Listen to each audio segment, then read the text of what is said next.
संभल के रावा बुजुर्ग में स्थित गौसुलवरा मस्जिद ध्वस्तीकरण का मामला इलाहाबाद हाई कोर्ट में पहुंच गया है। इस मामले में मस्जिद कमेटी ने हाई कोर्ट में याचिका दायर की थी, जिस पर शुक्रवार यानी 4 अक्टूबर को सुनवाई हुई, जिसके बाद कोर्ट ने याचिकाकर्ता को अपील फाइल करने की इजाजत दे दी है। मामले में हमारा जो पहला आधार ये था कि जिस आदेश से मस्जिद ध्वस्त की जा रही है उस आदेश की कॉपी आज तक हमें उपलब्ध ही नहीं कराई जा सकी है और लिमिटेशन पीरियड हमारा बीत चुका है।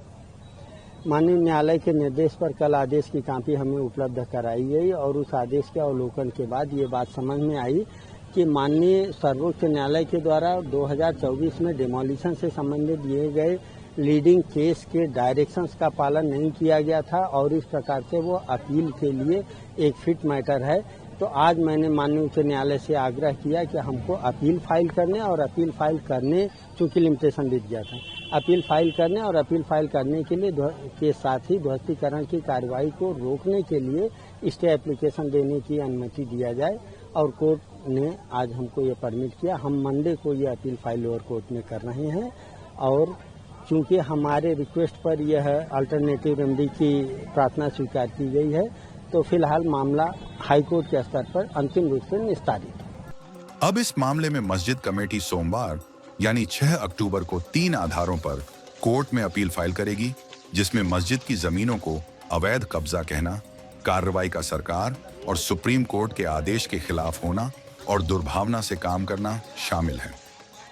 मंडे को हम अपील फाइल करने जा रहे हैं 3 आधारों पर। पहली बात कि ये अवैध हमारा कब्जा कहा जाना गलत है और दूसरी बात यह कि पूरी कार्रवाई सरकार के स्तर से सुप्रीम कोर्ट के निर्देशों के विपरीत है, इसलिए वो कंटेम्प्ट की कार्रवाई में आता है। हम कंटेम्प्ट की कार्रवाई भी कर रहे हैं अधिकारियों के खिलाफ। और तीसरी और अंतिम यह कि सरकार के द्वारा इस आदेश को पारित करा करके दशहरा के दिन का इंतजार करना, मस्जिद को ध्वस्तीकरण के लिए बुलडोजर दशहरा के दिन खड़ा कर देना, ये दुर्भावनाग्रस्त है। भारत के संविधान के पार्ट 3A के तहत नीति निर्देशक सिद्धांतों में राज्य के लिए दायित्वपूर्ण है कि वो सद्भावना से काम करे और यह राज्य चूंकि मस्जिद के मामले में दुर्भावना से कार्य कर रही है, मेरा तीसरा और अंतिम ग्राउंड है। गौरतलब है कि गुरुवार यानी दशहरे के दिन प्रशासन ने मस्जिद को हटाने की कार्रवाई शुरू की थी, जिसके बाद मस्जिद कमेटी ने मस्जिद को गिराने के लिए 4 दिन का समय मांगा है और खुद ही ढाने की बात कही है।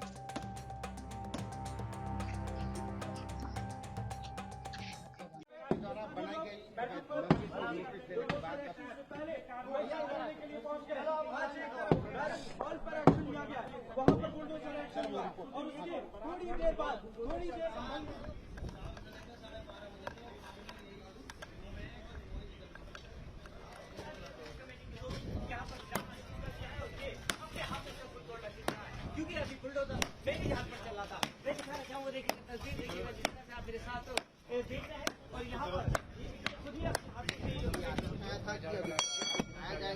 कल प्रशासन ने जो इस प्रवृत्ति के तमाम नियम है उनके साथ बैठक करके उनको सूचना दिया था और गांव के लोगों को भी सूचना दिया था और उसी के तहत आज सुबह से कार्रवाई करने की यहाँ पर कोशिश जो है वो की इस प्रकार के पहले ही मना दिन के अंदर इसे निर्दोष कर देंगे, क्योंकि ये अवैध निर्माण है। ये सरकारी जमीन पर बिना कागजात के तैयार यहाँ पर ये है और इसीलिए आप देखें तो यहाँ पर तोड़ी और चीनी का इस्तेमाल करते हुए व्यवस्था चाहते हैं और शांति तरीके से ये पूरी कार्रवाई चाहते हैं। इसीलिए उन्होंने कहीं से भी कोई भी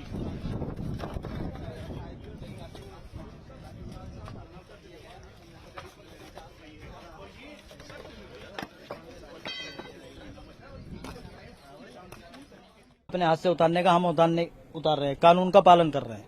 अच्छा, हाँ। तो ये क्या बता रहे हैं कि अवैध जगह नहीं, उसके बारे में हमें मालूम नहीं है। जगह पे मतलब हमें कमेटी ने लगाया गया, हम मस्जिद की दीवार उतारनी चालू करें। तो पूरी दीवार उतारेंगे सर? क्या हाँ, सब उतारेंगे, सब पूरी मस्जिद आप उतारेंगे। प्रधान है गाँव के? ना, हम तुम्हारी सेवा में लगा हुए हैं। हम तो पानी पिला रहे हैं सुबह से लेकर। हमें तो योगी जी ने ये कही है कि कोई मीडिया वाले हमें तो उन्हें पानी पिलाइए, हम तो पानी पिला रहे हैं तुम्हारे प्रशासन को भी और तुम्हारे। हम तो कानून के साथ हैं, जब कानून का पालन कर रहे हैं हम। देखा कोई गांव के अंदर कोई गलत बात? कानून का पालन कर रहे हैं हम। हमें प्रशासन ने कहा कि इसको उतारो अपने हाथ से, हम उतार रहे हैं अपने हाथ से। कमेटी में? नहीं, हम यहीं के ही हैं अच्छा, यहीं के हैं? जी। तो आप खुद ही तोड़ रहे हैं? हम खुद ही उतार रहे हैं इसको। अच्छा, पूरी हटा रहे हैं? जी जी जी जी। डीएम साहब ने बोल दिया बोलो उतारो। कितने एरिया में बनी थी ये? सर इस चीज की मालूम नहीं हमको।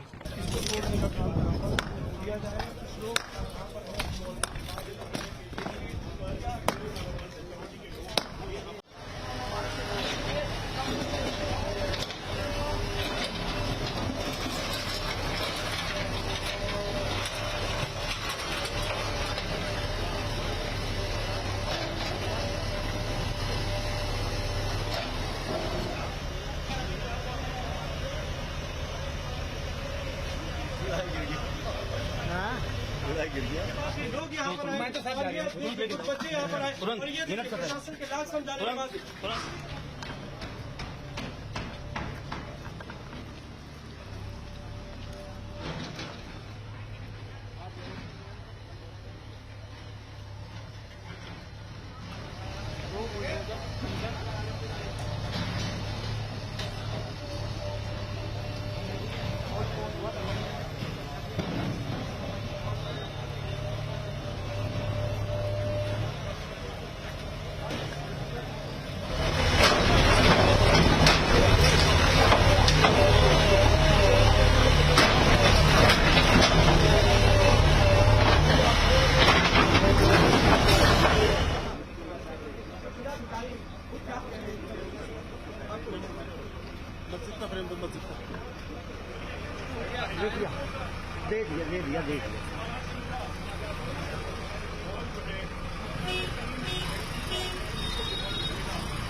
डीएम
दूरी बनाए रखा, सभी मीडिया बंदोबस्त अवरोध है। देखिए यहाँ पर कार्य चल रहा है, दूरी बनाए रखें सभी लोग।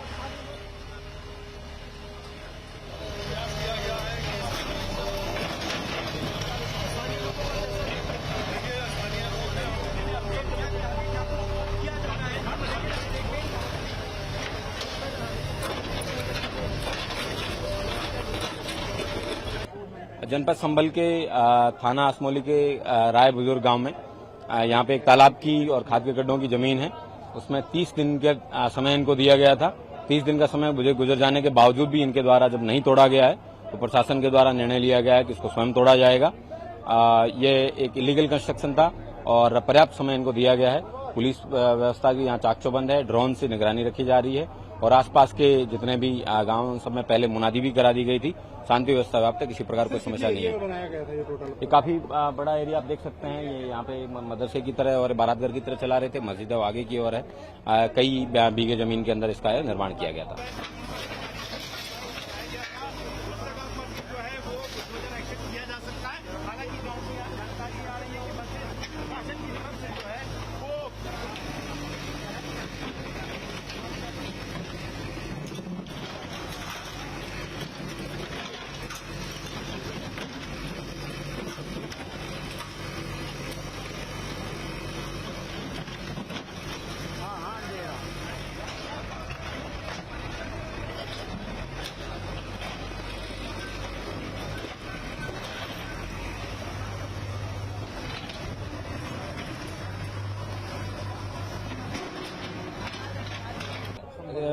पूरे जनपद में लगातार अतिक्रमण के विरुद्ध कार्रवाई हो रही है और हमने धारा 67 के अंतर्गत जो गाटा संख्या 691 है उसकी 2310 वर्ग मीटर लैंड जो तालाब की भूमि है जिसपे एक बहुत बड़ा मैरिज पैलेस बन रखा है, तो इसके ध्वस्तीकरण का आदेश तहसीलदार ने लगभग 1 महीने पहले दिया था। इसके बाद कहीं किसी प्रकार की कोई अपील नहीं की गई, तो 30 दिन के बाद जो ध्वस्तीकरण की कार्रवाई है आज के दिन की जा रही है। सर कब से पूरा मामला चल रहा था तहसील कोर्ट में? हमारे यहाँ निरंतर सारे मामले चल रहे हैं और इसको भी लगभग 4-5 महीने हो गए और इसकी पूरी सुनवाई की गई, सभी पक्ष आए कोर्ट के अंदर और उसके बाद जो तहसीलदार न्यायालय है उन्होंने जो आदेश दिया उसी के क्रम में ये कार्रवाई हो रही है। सर क्या पूरा यहाँ पर बना हुआ है स्ट्रक्चर क्या? तो पूरा मैरिज पैलेस बना हुआ है 2310 वर्ग मीटर लैंड पर और इसके कारण पूरे गांव में जल भराव की स्थिति भी रहती है। ग्रामीण निरंतर शिकायत भी करते हैं क्योंकि अब तालाब पे ही कब्जा हो जाएगा तो फिर उसके बाद जल जाएगा कहाँ गाँव का। सर आपके पीछे बुलडोजर है, ये इससे तोड़ा जाएगा सर? हाँ बिल्कुल, जो ध्वस्तीकरण की कार्रवाई होती है उसी के अनुसार इसका भी ध्वस्तीकरण किया जाएगा। पुलिस फोर्स भी लगाई गई है? हाँ, पुलिस फोर्स भी है और यहाँ पे राजस्व की भी पूरी टीम है।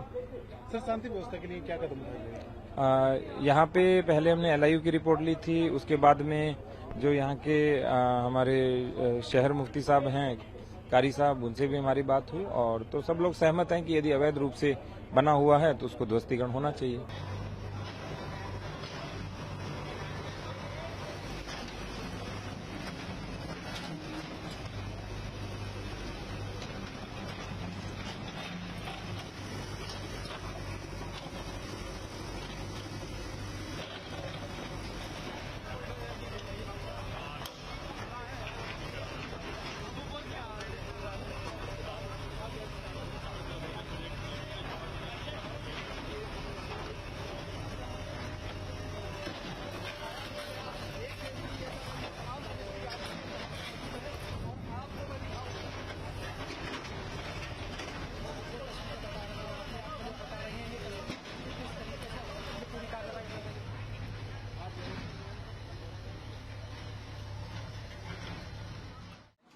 26 सितंबर को बरेली में हुई हिंसा के आरोपियों पर कार्रवाई जारी है। प्रशासन मुख्य आरोपी तौकीर रजा को जेल भेज चुका है। वहीं अब तौकीर रजा के करीबी मोहसिन रजा को गिरफ्तार किया गया है। साथ ही प्रशासन का बुलडोजर एक्शन भी जारी है।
अंदर ही है लड़का।